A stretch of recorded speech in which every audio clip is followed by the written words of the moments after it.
Former Arsenal chairman Peter Hillwood, who has died at 82, built the modern Gunners. Ken Fryer had no hesitation when asked to sum up Peter Hillwood in one phrase. "He was such a special man," said the Arsenal managing director.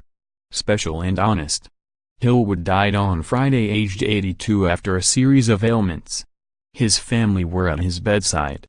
Under his stewardship, Arsenal became one of European football's major forces, and Hillwood played a significant role in the formation of the Premier League. With him at the helm from 1982 until 2013, Arsenal won 5 league titles, 5 FA Cups, 2 League Cups, the European Cup Winners' Cup. They were also losing finalists in the Champions League and Cup Winners' Cup.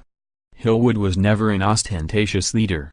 No flash suits, no use of modern football jargon. He called it as he saw it. His manner could give the impression of a public schoolboy, perhaps somewhat out of place in the 21st century. Nothing was further from the truth. A radio pundit once labeled Hillwood as not very bright. No research there then. As well as leading the club to so much success, Hillwood had an education at Eton, rose to hold a high-ranking position at Hambro Spank and owned houses in Chelsea, the Hamptons in America, and also on the South Coast. He also served in the army as a lieutenant in the Coldstream Guards. As it was pointed out to the pundit at the time, not bad for a thicko, was it? Hillwood always spoke with disarming honesty. Ask a question and he would always give a straight answer. As he did when I asked him about Arsene Wenger's appointment as Arsenal manager in 1996. Sitting in the same Kensington restaurant where he had first spoken to Wenger, Hillwood disdained the "I knew he was the right man" party line and admitted, "I wasn't very keen at first when the idea was put to me. I didn't really know anything about the chap. But I met him, we talked, and I was hugely impressed. A charming man, an intelligent man. A man who clearly knew his football. I was delighted that my reservations were proved wrong." Hillwood went on to enjoy a fruitful working relationship with Wenger until ill health forced him to hand the reins to Sir Chips Keswick 5 years ago. And when he departed, his unique way of handling the shareholders' annual meeting went with him. His abrupt but open and honest way of dealing with the meeting has been replaced by many words that often lack substance. Peter Hillwood was a man of great dignity and class. Throughout my time at the club he was a constant presence at matches, and always greeted the players before every home and away game to wish us well. His father and grandfather had been chairmen before him, and when you shook his hand, it felt like you were connecting with a link to Arsenal's history. He was, though, not afraid to embrace change. He saw a great visionary in Arsene Wenger and helped facilitate the building of the new training ground and the new stadium. He was always on hand with the champagne whenever we won a trophy. Arsenal was his great love, and he embodied the values and traditions of this club. Hillwood also had his own style when dealing with questions. Often, they were stacked on cards in front of him. He would pick up each one individually, read it, and often say, "No, not answering that," and toss it aside if he felt it was either too intrusive or irrelevant. Fryer recalls one encounter with a supporter who demanded to know when the club would buy a striker. "I can't tell you that, I am sorry," said Hillwood. "By the way, are you a shareholder?"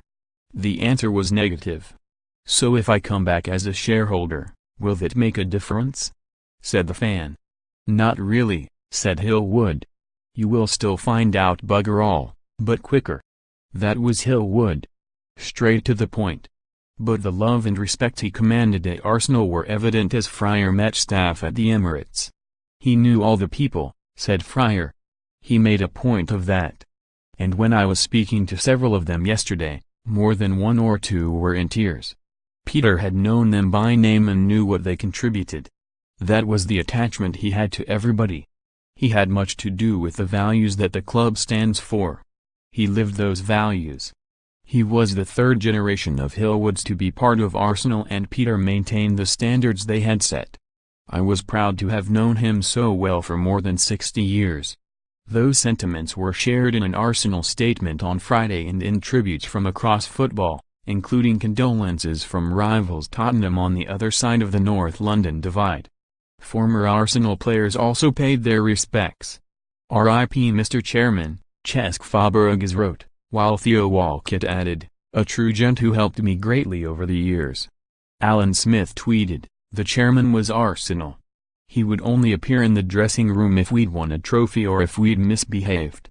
Thoughts with his family. Ian Wright thanked Hillwood for helping black players, saying on Instagram, "Rest in peace Mr. Chairman. Thank you for everything you did for our club and our community. You gave Rocky, David Roxell, his first pro contract and that gave so many of us hope. Till we meet again." Arsenal's statement read, "Peter and his family's influence on the club cannot be understated, but at this most difficult time for his family and friends, it is Peter the man who we remember with great fondness. His achievements were remarkable when you look back at them," Fryer said. "He was very instrumental in the move from Highbury to the Emirates. A huge decision and Peter did so much to make sure it was a success. What he did for Arsenal Football Club was massive. It is as simple as that. Arsenal have lost a man who played such a huge part in getting them to their current status. And I have lost a great friend." Hillwood is survived by his wife Sally and his 3 children, Sarah, Julian and Charles.